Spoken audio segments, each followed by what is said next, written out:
এ যেন এক ভয়াবহ বিভীষিকা। নিহতদের অধিকাংশই শিশু হওয়ায় ক্ষতটা যেন আরও গভীর। এখনও আশায় বুক বাঁধছেন নিখোঁজ স্বজনদের পরিবারগুলো, যদি কোনোভাবে খোঁজ মেলে জীবনের। যুক্তরাষ্ট্রের টেক্সাসে ভয়াবহ বন্যায় হতাহতের সংখ্যা বাড়ছে। সবচেয়ে বেশি মৃত্যু কের কাউন্টিতে।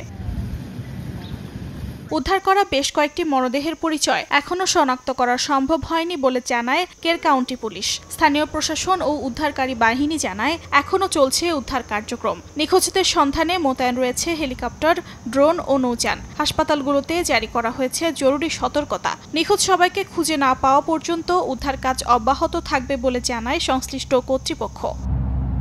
এমন বিভীষিকাময় সময়কে দুর্যোগ নয়, জাতীয় ট্র্যাজেডি বলে অভিহিত করেন মার্কিন প্রেসিডেন্ট ডোনাল্ড ট্রাম্প। জরুরি অবস্থা বহাল রাখার কথা জানান টেক্সাসের গভর্নর গ্রেগ অ্যাবট। ফেডারেল সরকার ত্রাণ সহায়তা শুরু করেছে বলে জানান তিনি।